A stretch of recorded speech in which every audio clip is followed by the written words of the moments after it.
하나님 말씀 보겠습니다. 구약성경 욥기서 17장 1절부터 16절까지 기록된 말씀을 봅니다. 17장. 나의 기운이 쇠하였으며 나의 날이 다하였고 무덤이 나를 위하여 준비되었구나.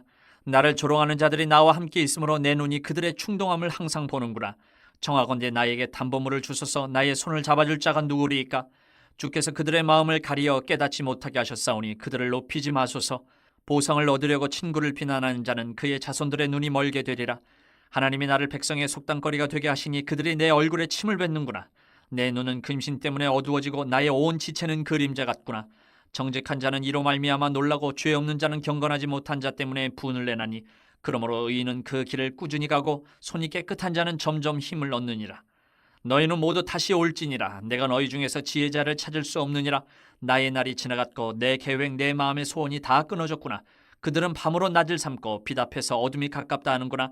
내가 스올이 내 집이 되기를 희망하여 내 침상을 흑암에 펴놓음에 무덤에게 너는 내 아버지라 구덕에게 너는 내 어머니 내 자매라 할지라도 나의 희망이 어디 있으며 나의 희망을 누가 보겠느냐. 우리가 흙 속에서 쉴 때에는 희망이 스올의 문으로 내려갈 뿐이니라. 할렐루야. 오늘은 욥기서 17장 1절부터 16절까지 기록된 말씀 통해서 나의 보증이 되옵소서라는 제목의 말씀을 드리려고 합니다. 지난주에 욥은 나의 증인은 하늘에 있다라고 하는 아주 멋있는 고백을 했습니다. 비록 지금 나는 하나님의 주권적으로 행하시는 고난, 그 고난 주심으로 인해서 나는 고통을 당하고 고난 가운데 있으면서 그 고난에 대한 답을 찾지 못하기 때문에 이해하지 못하기 때문에 답답하기도 하고 또 억울하기도 하지만 나의 무죄함, 나의 의로움, 나의 온전함을 알아주시고 또 그것을 증명해 주실 분 역시 하나님밖에 없음을 알고 있다라는 것입니다. 그래서 나의 증인은 하늘에 계시다. 하늘에 계신 하나님밖에 없다. 그렇게 욥은 지난주에 고백을 했습니다. 오늘 욥은 어떻게 자신의 주장을 하나님과 친구들 앞에서 결론을 맺어갈까요? 오늘도 세 가지를 여러분들에게 말씀드리려고 합니다. 첫 번째로 하나님은 나의 보증이 되어 주십시오라고 말하고 있습니다. 여러분 16장에서 하나님을 자신의 증인이라고 말했던 욥은 이제 하나님을 향해서 말하고 있습니다. 특히 1절에서 자신이 스스로를 지탱할 힘이 없고 모든 것이 끝났다라고 여기고 있는 것 같습니다. 여러분 여기 1절에 보니까 기운 이렇게 번역되어졌잖아요. 나의 기운이 끝났다. 여러분 여기 기운이라고 번역된 말은 루아흐라고 하는 말입니다. 여러분 이 루아흐라고 하는 말은 여러분 창세기 1장에도 나오는 아주 유명한 단어죠. 이 루아흐라고 하는 말은 영 또는 숨결, 호흡 이런 뜻으로 다양하게 번역되어지는 단어입니다. 그래서 이 루아흐라고 하는 말을요, 만약에 호흡 그렇게 번역을 한다라고 한다면 여러분 1절은 어떤 뜻이 되겠어요? 나의 기운, 나의 루아흐를 호흡이라고 번역하면 나의 호흡의 기운이 쇠하였다, 다 되었다. 그 말은 무슨 말이에요? 여러분 내가 지금 너무 많이 아파서 내 질병이 악화된 증세로 말미암아서 겪고 있는 호흡 장애, 그런 순간을 이야기하는 것 아니겠습니까? 그런 말이 되겠죠. 그리고 이 루아흐가 가지고 있는 본질적인 뜻, 만약에 영이다 라고 해석을 하게 된다라고 한다면 나의 영의 기운이 쇠하였다. 그 말은 무슨 말일까요? 지금 내가 극도의 고난, 극도의 고통으로 말미암아서 피폐해진 나의 심령의 상태를 말한다. 그렇게 이야기를 해볼 수 있을 겁니다. 그렇다고 한다면 여러분 1절의 이 루아흐를 진짜 호흡이라고 번역을 하든 또는 그것을 심령의 상태를 말한다고 번역을 하든 여러분 어떻게 번역을 하든 지금 욥은 육적으로나 영적으로나 지금 이미 그 기운이 쇠하여서 그 기운이 닿아서 더 이상 삶을 영위하기 어려운 상황을 말하고 있다 그 말입니다.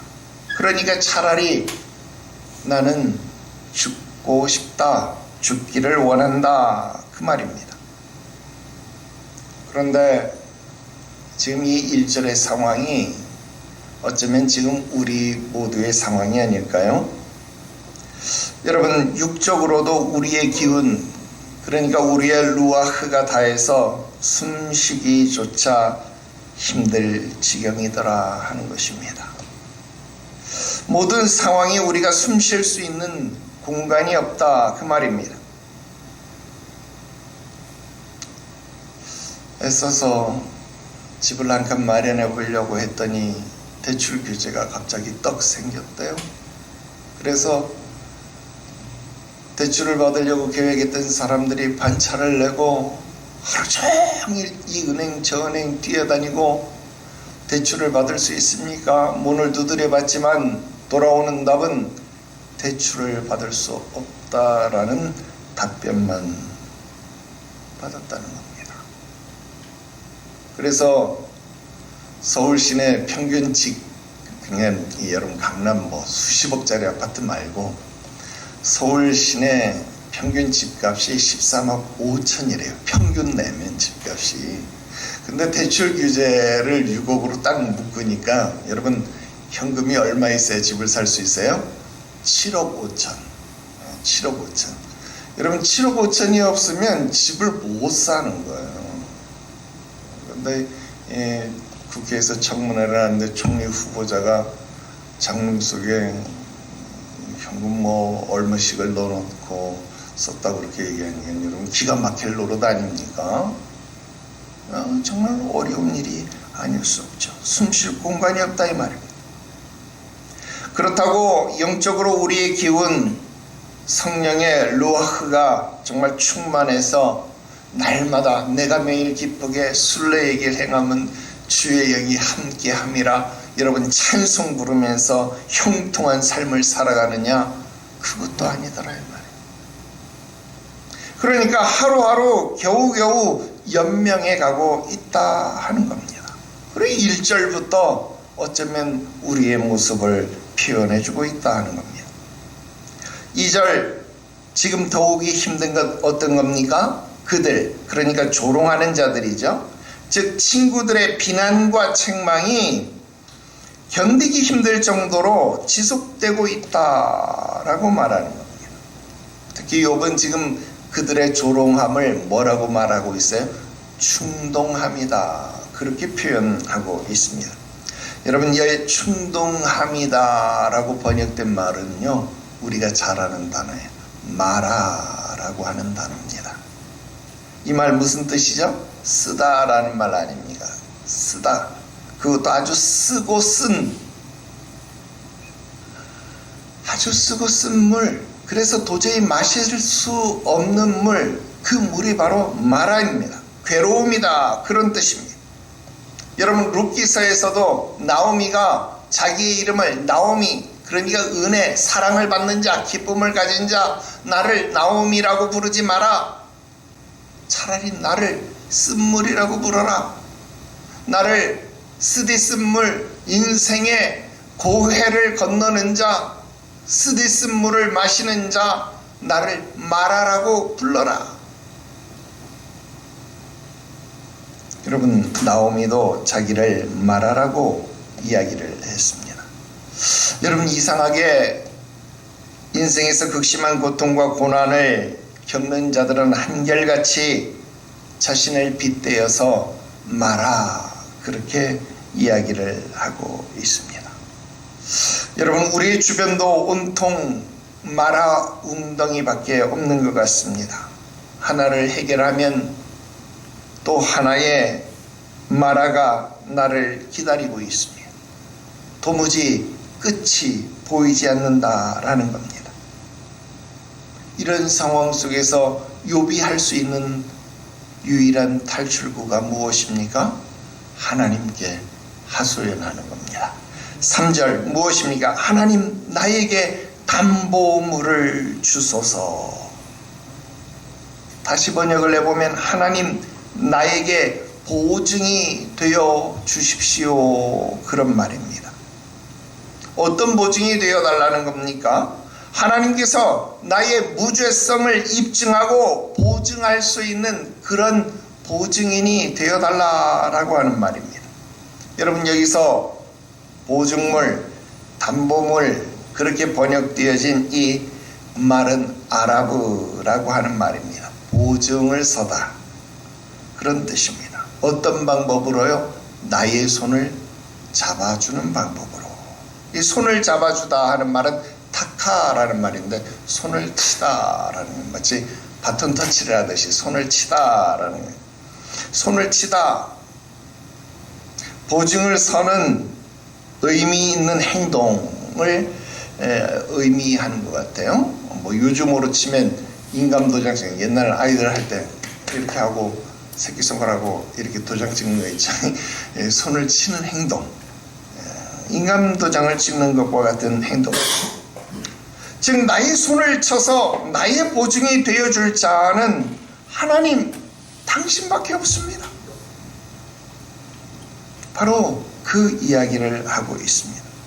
16장에서 나의 증인은 하늘에 있는 하나님 당신밖에 없습니다. 바로 그 말과 같은 의미로 연결이 되고 있습니다. 그렇습니다. 시편 50편 15절 말씀에 환난 날에 나를 부르라 내가 너를 건지리니 네가 나를 영화롭게 하리로다 그랬습니다. 또 시편 46편 1절에서 3절 말씀에 하나님은 우리의 피난처시요 힘이시니 환난 중에 만날 큰 도움이시라. 그러므로 땅이 변하든지 산이 흔들려 바다 가운데 빠지든지 바닷물이 솟아나고 뛰놀든지 그것으로 넘침으로 산이 흔들릴지라도 우리는 두려워하지 아니하리로다. 왜요? 하나님이 보증이 되시기 때문에. 환난 날에 만날 큰 도움, 바로 그 보증, 든든한 보증물이 되시기 때문에 그렇더라 하는 겁니다. 여러분, 예수 그리스도는 저와 여러분들의 영원한 담보물, 영원한 보증물이 되시는 것을 믿으시기를 바랍니다.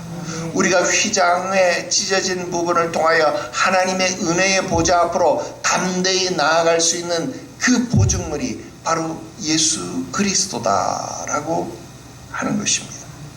그러므로 하나님만이 우리가 의지할 수 있는 참된 보증이 되신다라는 겁니다. 하나님만이 나의 구원이 되신다라는 겁니다. 하나님 외에 우리의 사모할 자가 없음을 여러분 믿으시기를 주 예수의 이름으로 축원합니다. 어떤 상황 속에서요? 마라의 웅덩이에 빠진 상황 속에서. 우리 철로역정 공부하잖아요. 철로역정 절망의 구렁텅이, 절망의 수렁에 빠졌을 때에 누가 이 크리스천을 건져줍니까? 전도자가 그의 손을 붙잡고 이끌어주잖아요. 여러분, 그가 좁은 문을 향하여 끊임없이 가까이 나아갔을 때 디딤돌을 디딜 수 있었다라고 하는 것입니다. 오늘 우리의 반석이신 구주 예수 그리스도를 향하여, 우리의 영원한 보증이 되신 구주 예수 그리스도를 향하여 여러분들의 신앙의 발걸음을, 믿음의 발걸음을 옮겨나갈 수 있는 저와 여러분들이 되시기를 바랍니다. 4절 말씀, 이처럼 그들이 나에게 마라가 되는 이유 무엇입니까? 친구들이, 그들이 나에게 마라, 쓴물이 되는 이유는 뭡니까? 나를 충동하는 이유는 하나님이 그들의 마음을 가리워서 그들로 깨닫지 못하게 하기 때문에. 지금 무슨 말이에요? 그들이 지금 눈이 가리워가지고, 마음이 가리워가지고 나의 무죄함을 알지 못하니까 자꾸 나를 정죄하잖아요. 그러니까 나를 충동하잖아요. 그래서 그들은 나를 정죄하지만 하나님이 나의 보증이 되어서 나의 무죄함을 입증하셔서 그들로 높아지지 못하게 만들어달라. 그렇게 이야기하는 겁니다. 여러분, 이게 무슨 말일까요? 욥은요, 지금 이 상황 속에서도 절대 주권자이신 하나님을 신뢰하는 거예요. 하나님이 그들의 눈을 가리워 그들로 나를 공격하게 했지만 또한 하나님이 나의 무죄함을 입증시켜서 그들로 높아지지 못하게 하라. 이 무슨 말입니까? 지금 이 고난을 주시는 분도 하나님, 이 고난의 늪을 헤어나게 하실 수 있는 분도 하나님이시다 라고 하는 것을 고백하고 있습니다. 한편 그들을 높이지 말라고 기도하는 이 욥의 모습, 시편의 탄원시처럼 하나님의 공의로움에 기대어 간구하는 기도자의 모습이 엿보인다라는 겁니다. 오늘 여러분, 하나님의 공의로우심에 기대어 기도하시기 바랍니다. 여러분, 세상에 억울한 일들이 참 많죠. 이대로 있으면 나의 억울함이 그냥 묻혀버릴 것만 같죠. 그러나 하나님은 눈이 어두운 분이 아니요, 하나님은 보지 못하는 분이 아니요, 하나님은 귀가 들리지 않는 분이 아니요, 하나님은 모든 것을 보시고 모든 것을 들으시는 분이시기에 오늘 저와 여러분들의 사정을 살피시는 분이신 것 꼭 기억하시기를 주 예수의 이름으로 축원합니다. 5절, 보상을 얻으려고 친구를 비난하는 자. 여러분, 이 말이 무슨 의미일까요? 여러분, 예전 성경 개역 한글 성경에 보니까 친구를 지적하여 해를 받게 하는 자, 그렇게 번역되어져 있습니다. 그런데 안타깝게도요, 구약 성경뿐만 아니라 고대 근동의 거의 모든 문헌에 이런 비슷한 문구가 기록되어져 있는 기록이 없어요. 그러니까 이게 정확히 어떤 의미인지를 해석할 길이 없어요. 그래서 신학자들이 추론을 해볼 수밖에 없습니다. 다만 이 유목민들이 가지고 있었던 이 특성을, 문화를 이해를 해본다라고 한다면 친구를 배신해서 약탈자들에게 팔아먹는 자들을 표현하는 것이다, 이렇게 이해를 해요. 여러분, 그 예전에 그 마르코 폴로 뭐 영화 이런 거 보신 적이 있는지 모르겠는데, 거기 보면 이 유목민들, 이 징기스칸 이 유목민들 거기 이야기 나오잖아요. 거기 보면 이 유목민들을 치기 위해서 이민족이 침입해와요. 그런데 그 이민족하고 침입을 받는데 이 초원이 워낙 넓으니까 어디에 있는지 모르잖아요, 다른 이 유목민이. 근데 내가 너 살려줄 테니까 유목민 어디 있는지 말해. 그럼 내가 너 일부를 좀 살려줄게. 그래서 그걸 살려주고 유목민이 어느 쪽으로 가면 있다, 이걸 가르쳐주는 유목민이 있어요.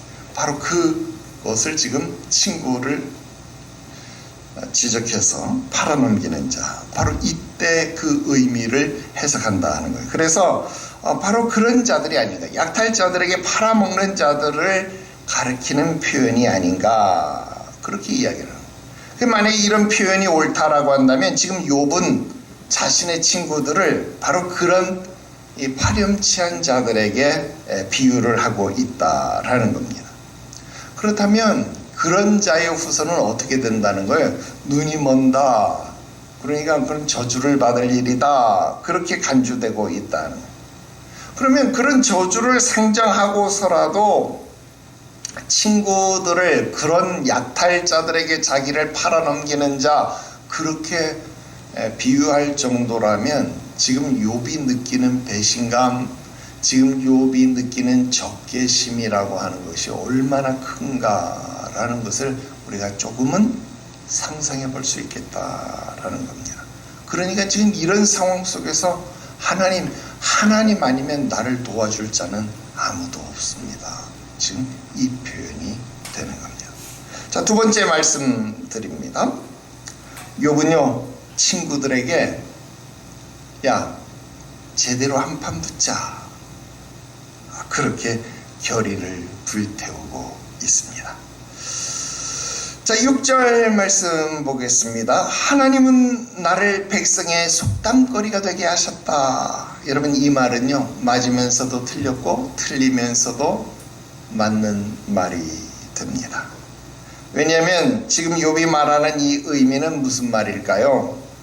하나님이 욥의 질병, 고난의 소식을 듣고 그를 비웃고 멸시하는 사람들의 이야기거리, 조롱거리, 농담거리가 되게 하셨다, 이런 의미잖아요. 그러니까 상황적으로는 맞는 말이 됩니다. 그런데 실질적인 내용으로 보면 틀린 말이죠. 왜냐하면 하나님은 훗날 정말 욥의 이야기를 백성들의 속담거리가 되게 하셔서, 지금 우리는 욥을 본 적도 없고 욥이 어떻게 살았는지도 알지 못하지만 지금 우리는 지금 이 시간 욥을 묵상하고 욥의 이야기를 배우고 있다라는.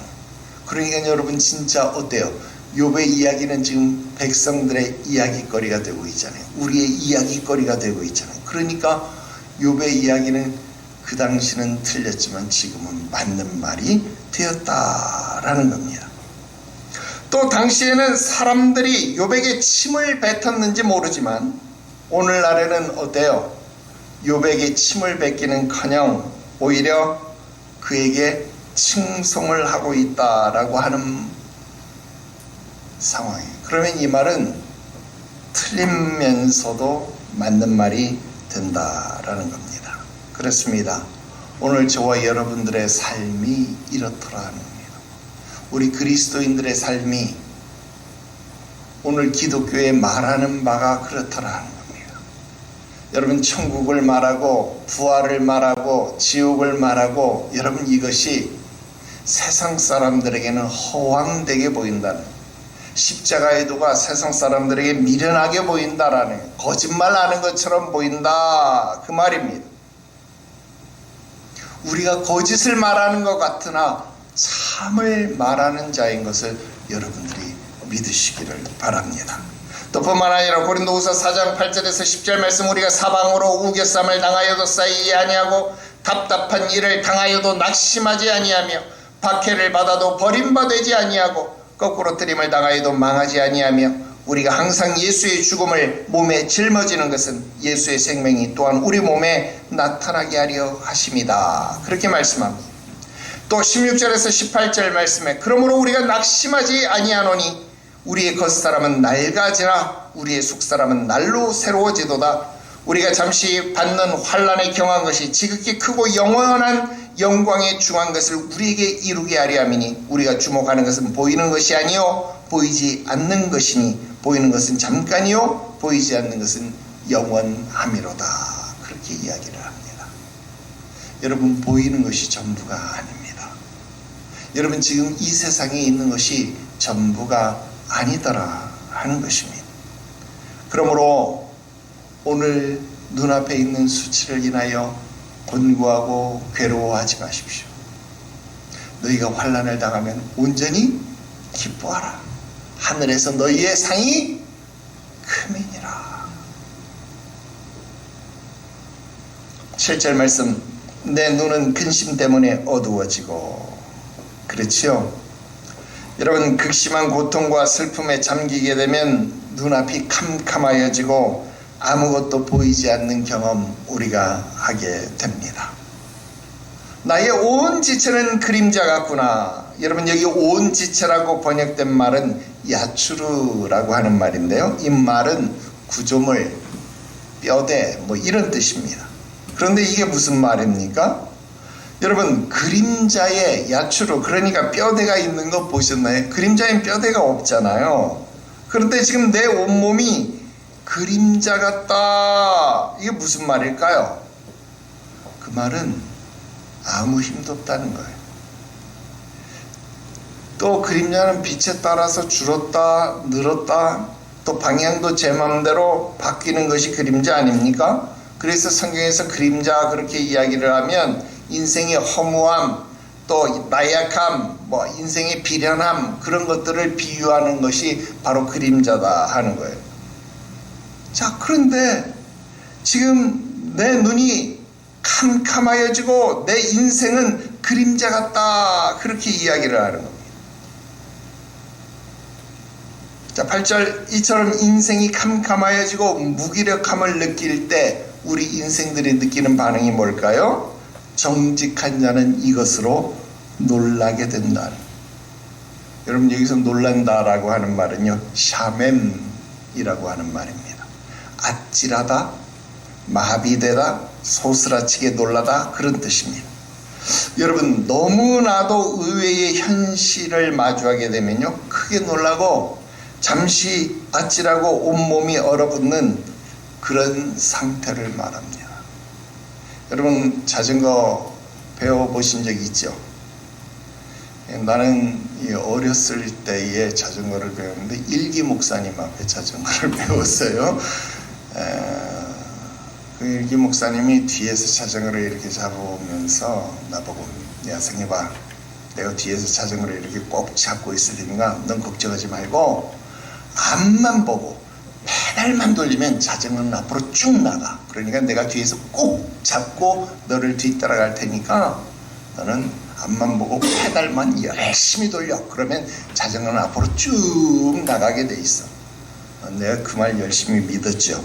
그래가지고 운동장에서 열심히 앞만 보고 페달을 열심히 돌리니까요 진짜로 자전거가 잘 나가고 있어. 뒤에서 형이 잘 잡고 있어. 잘 잡았지? 응, 잘 잡았어. 잘 잡았어. 그래서 넘어질 듯 하면서도 잘 가는 거예요. 한참을 가는데 무슨 일이 벌어졌어요? 분명 뒤에 있어야 될 형님이 뒤에 있는 게 아니고 어디 있어요? 저 앞에 있잖아. 그 말은 뭔 말이에요? 지금 내 뒤에서 아무도 잡고 있지 않다는 것을 아는 거예요. 그 순간 나는 뭐 한 거예요? 샤맴.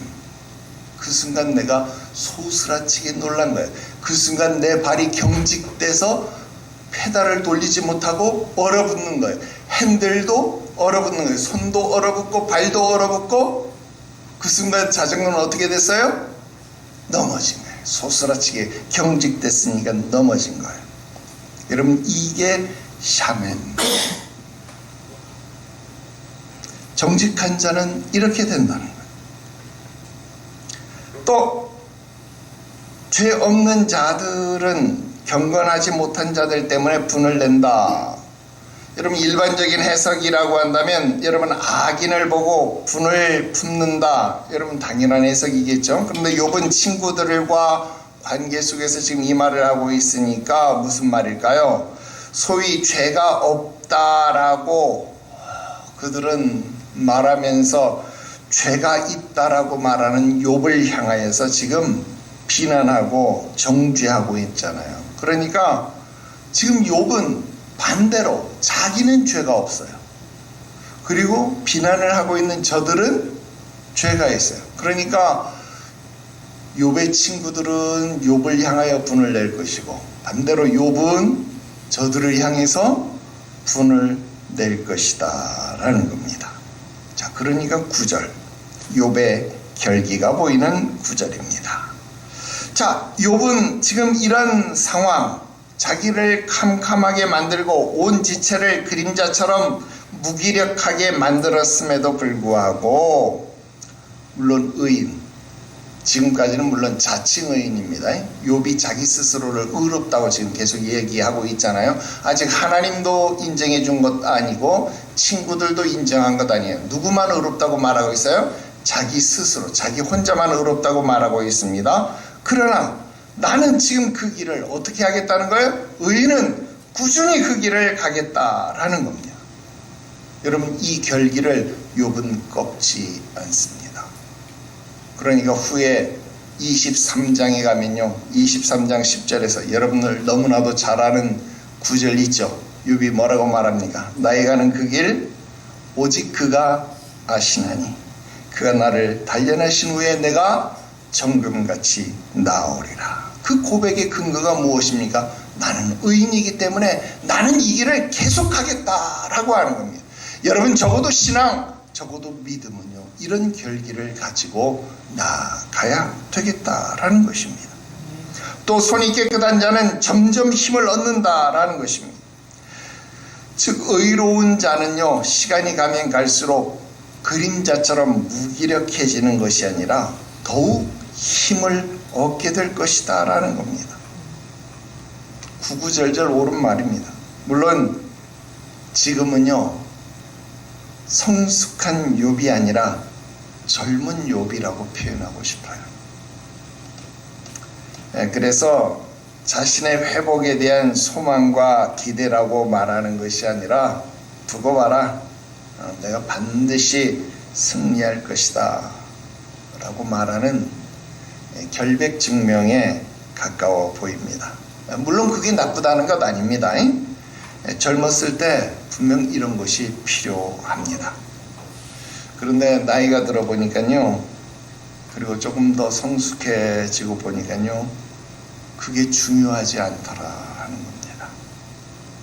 아까도 이야기했지만 그것은 그냥 가만히 있으면 공의로우신 하나님께서 그냥 저절로 증명해 주시더라 하는 거예요. 내가 인생 살아보니까 그래요. 내가 아무리 그것을 증명해내고 싶어서 내가 막 결기를 부리고 막 오기로 덤벼들어도 내 에너지만 소진하고 나만 손해보고 그런 경우가 다반사였어요.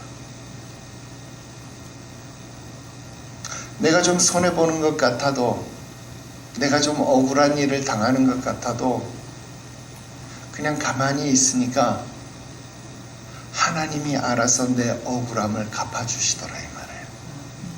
내 의로움을 하나님이 알아서 드러내 주시더라 이 말이에요.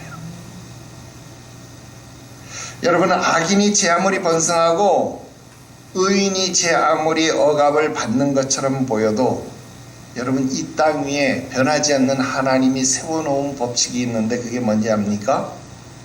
각 사람이 행한 대로 보응을 받는다 이거예요. 여러분, 지금 우리가 욥기서 처음부터 나온 건 뭐예요? 행한 대로 보응을 받는다. 인과응보의 법칙 지금 쭉 이야기를 했었잖아요. 여러분, 이게 진리가 아닌 게 아니라 진리다 이 말이에요. 그런데 물론 그것으로 모든 고통이, 모든 고난이 설명되어지는 것은 아니지만 그건 역시도 무시할 수 없는 내용이다라는 것을 알아야 한다는 겁니다. 그래서 좀 젊은 시절에 그 순간순간을, 그 시간을 허비하지 않았으면 하는 바람. 내가 조금만 젊었다면 그 젊은 시간을 그런 곳에 허비하지 않았을 텐데 하는 후회가 지금은 여기에 있어요. 그 시간, 그 순간을 소중히 누렸으면 하는 바람이 있습니다. 근데 아직도 나는 좀 젊거든요. 그래서 이게 아직은 있어. 아직은 여기 좀 더 남았는데, 그런데 이제 조금씩 이걸 느끼고 있는 중이다 이 말이에요. 지금 여러분들의 시간 결코 돌아오지 않을 시간이고 결코 재충전되지 않는다 이 말입니다. 우리 사랑하는 청년 성도 여러분, 여러분들의 그 아름다운 시간, 그 소중한 시간을 여러분들이 의롭다고 생각하는 그것을 풀어 제끼는데 허비하지 말고 그 모든 것 하나님 앞에 내어 맡기고 그 순간순간을 소중히 여기시기를 주 예수의 이름으로 축원합니다. 10절 아주 멋있습니다. 너희는 다시 돌아오라. 여러분, 너희는 다시 돌아오라. 그러니까 여러분, 이게 욥이 친구들에게 회개해서 돌아오라 이런 말 아닙니다. 여러분, 지금 욥이 그렇게 멋있잖아요. 여기서 말하는 욥은 지금 성숙한 욥이 아니고 젊은 욥입니다. 그러니까 너희는 다시 돌아오라 이 말은, 야, 너희 공격을 새롭게 해서 돌아오라 이 말입니다. 야, 너희 주장 새롭게 한번 되풀이해보라. 그 무자비하고 몰인정한 비판을 반복해서 돌아와 봐라. 그래봤자 너희 지혜의 부족함만을 드러낼 뿐이다. 너희 가운데 지혜자를 찾아볼 수 없구나 그 말입니다. 말 그대로 다시 번역을 해보면, 야 다시 돌아와, 야 다시 와서 나랑 한판 제대로 붙어보자. 지금 욥이요 도발을 하고 있는 겁니다. 할 테면 해봐라. 여러분 이렇게 하고 있는 겁니다. 여러분, 그리스도인이 세상을 향하여 사람을 향해서 이런 마음을 갖는다는 것 그 온당치 않을 수 있겠습니다. 그러나 사단을 향해서, 불의한 세력을 향하여서, 부당한 억압을 향해서 적어도 이런 결기를 가지고 있어야 합니다. 그래야 제대로 싸울 수 있고 그래야 승리를 할 수 있습니다. 마귀를 대적하라. 그리하면 너희를 피할 것이다 그랬습니다. 세상아, 한번 나름 제대로 붙자. 여러분 이런 결기를 가지고 오히려 세상을 이기는 저와 여러분들이 되시기를 주 예수의 이름으로 축원합니다. 마지막 세 번째입니다. 나의 날들은 지나가 버렸다. 그렇게 말하고 있습니다. 여러분 욥이 지금 왔다 갔다 하고 있습니다. 텐션이 up and down, 올라갔다 내려갔다를 지금 반복하고 있습니다. 한판 제대로 붙어보자 그렇게 말했다가, 야 나의 날들이 다 지나가 버렸구나. 야 조상님 다 죽었구나. 뭐 이런 말, 그런 말이죠. 그만큼 지금 심경이 복잡하다 그런 의미가 될 것입니다.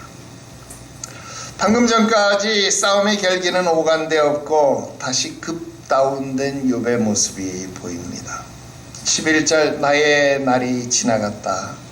실제로요 욥은 지금 나에게 일어난 일 뭐가 그리 중요할까라고 그렇게 자문하는 것처럼 보입니다. 여러분 젊었을 때만 그러는 것이 아니라 나이가 50 중반이 넘어가니까요 희망도 빨리 갔지만 절망도 아주 50km 이상 빨리 절망도 느껴요. 여러분 작은 것에 금방 소망을 품었다가 또 작은 것에 절망도 아주 급속도로 절망을 해요. 왜 그런지 압니까? 체력이 안 받쳐주니까요 희망도 금방 금방 할 수 있을 것 같았는데 금방 저질 체력이라 안 되겠다. 금방 포기해요. 지력도 이제 뭐 공부도 할 만큼만 생각하고 할 수 있겠지 했다가 핸드폰 어디 있지? 금방 까먹으니까 안 되겠다. 금방 포기해 버리는 거예요. 거기다 체력도 뒷받침이 안 되니까요 금방 포기하게 되더라고요. 여러분 12절 아주 재밌습니다. 이 구절 보면요 밤과 낮에 대한 이야기가 나오잖아요. 물론 여기 밤과 낮은요 비유적인 표현입니다. 그래서 욥이 당하는 고난, 질병 뭐 이런 것들을 비유하는 말. 그래서 뭐 우리 밤에는 쉴 수 있다 뭐 이런 이야기 우리 이미 다 공부했던 내용이잖아요. 그냥 우리 이 내용 알고 있습니다. 그런데 50대가 돼서 느끼는 인생의 모습이 어쩌면 이렇게 12절에 잘 녹아내려져 있을까 그런 생각이 들더라고요. 내가 묵상하면서 밤을 낮으로 삼고. 여러분 이게 무슨 말 같아요? 밤을 낮으로 삼고 밤에도 잠 못 든다 이 말이에요. 스마트폰 한다고 잠 못 자는 20대가 아니라 50대가 되면 자고 싶어도 못 자요. 왜? 걱정이 많아서 자고 싶은데 잠을 못 자요. 그러니까 밤에 낮이 되었다 이 말이에요. 밤을 낮으로 삼았고, 그 다음 빛 앞에서 어둠이 가깝다고 한다. 이 말 무슨 말일까요? 여러분 빛을 보면서도 밝음을 느껴야 되는데 빛을 보면 밝구나 이렇게 느껴야 되는 게 정상이냐. 보통 사람들은 빛을 보면 밝구나 이렇게 느끼는데 이 50대는 혼자만 빛을 보면서도 아직도 주변이 어둡네 이렇게 느낀다 이 말이에요. 빛은 밝은데 주변은 아직 어두운 것을 본다 이 말이에요. 혼자만. 그래서 남들은 다 웃고 있는데 혼자만 심각해. 혼자만 심각해.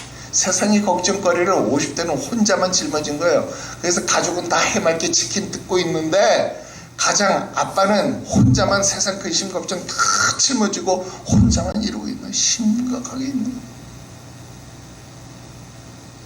그래서 50대의 아버지는요, 함께 어울리지 못하고 나누지 못하는 거예요.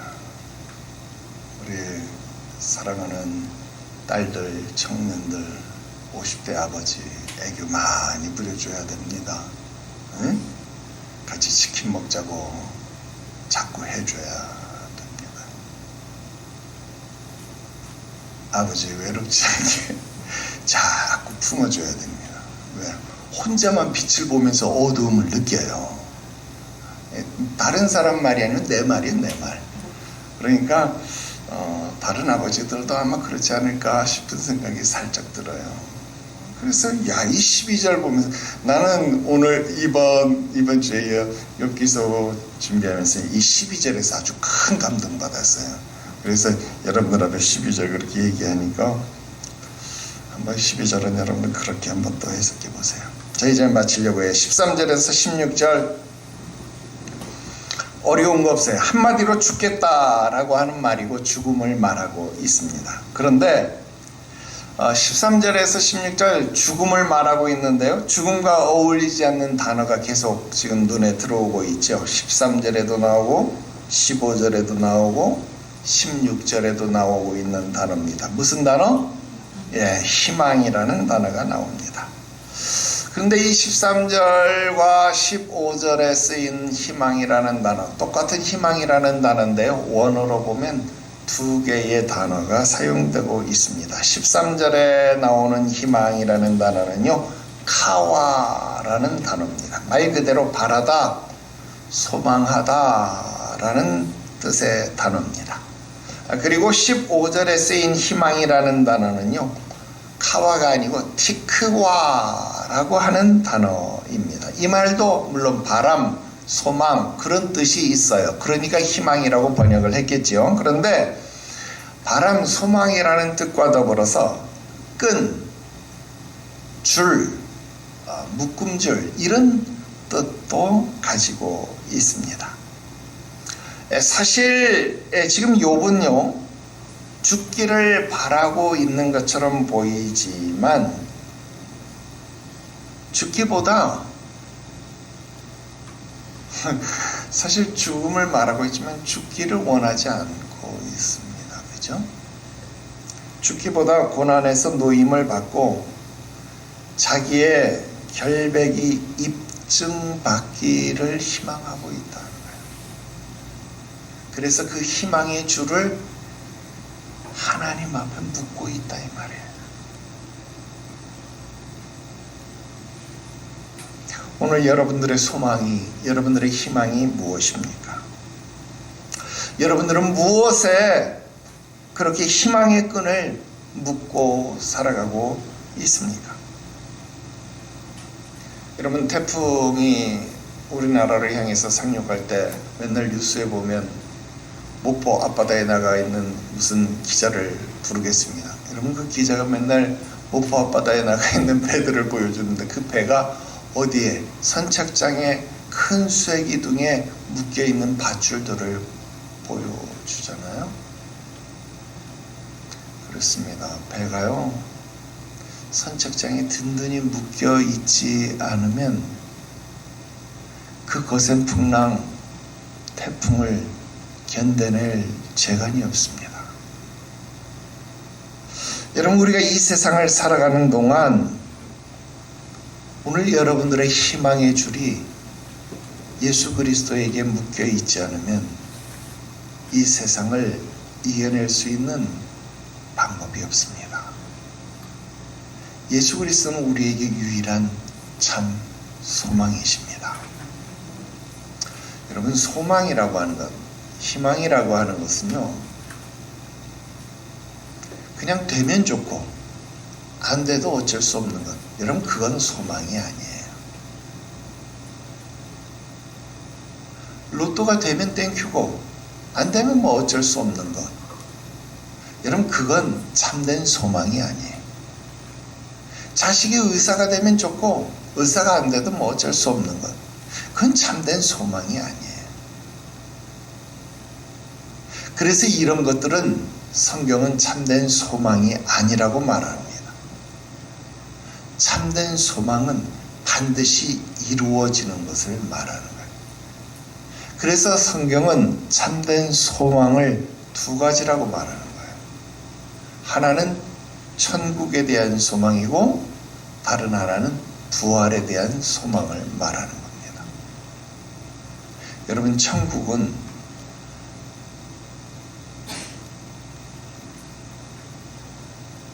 반드시 있습니다. 부활은 반드시 있는 겁니다.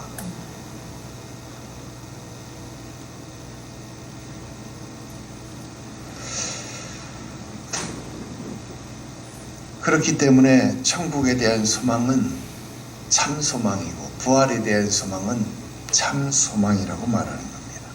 그 반석 위에 온전함으로 서시기를 바랍니다. 천국에 대한 소망, 부활에 대한 참된 소망에 든든히 선 사람, 즉 주 예수 그리스도, 내가 너희를 위하여 처소를 예비하러 천국에 갔다. 그리고 너희를 위하여 다시 너희를 데리러 오겠다. 너희를 나 있는 곳에 영접하여 드리러 가겠다. 여러분, 이 소망을 말씀하시는 주님, 우리들의 잠자는 첫 열매로 부활을 말씀하신, 이 소망을 말씀하신 예수 그리스도께 이 소망을 두는 자만이 어떻게 할 수 있어요? 세상아, 다시 돌아와라. 나랑 제대로 한판 붙자. 오늘 욥과 같은 결기로 세상을 향하여 담대해질 수 있음을 오늘 여러분 믿으시기를 주 예수의 이름으로 축원합니다. 오늘 여기까지 말씀드렸습니다. 기도드립시다. 거룩하신 하나님 아버지, 참으로 힘들고 어려운 세상 속에 있습니다. 욥이 고백했던 것처럼 나의 기운, 나의 루아흐가 쇠약해져서 육적으로 영적으로 견디기 힘든 삶을 살아가고 있습니다. 어쩌면 사는 것이 죽는 것보다 못하여서 세상의 조롱거리가 되는 것, 견딜 수 없는 수치스러움으로 여겨질 때가 한두 번이 아닙니다. 그러함에도 불구하고 우리의 주님 예수께서 나를 바라보라고 내게로 오라고 말씀하시기에 오늘도 주님을 바라보며 주를 향하여 믿음으로 발걸음을 내딛사오니 주님, 우리의 발을 굳건한 반석 위에 서게 하시옵소서. 그 옛날 믿음의 선조들이 나의 두 발을 반석 위에 세우신 것을 찬송했던 것처럼 나의 노래로, 나의 간증으로, 나의 찬송으로 우리 주님을 찬송할 수 있게 하시옵소서. 나의 소망 되신 주님을 내가 찬송할 수 있도록 나의 발을 굳건하게 하시옵소서. 오히려 주를 의지하고 세상을 향하여 나랑 한판 붙자고 담대함으로 선포할 수 있는 주의 백성들이 되게 하시옵소서. 너희가 세상에서 환난을 당하나 담대하라. 내가 세상을 이기었노라.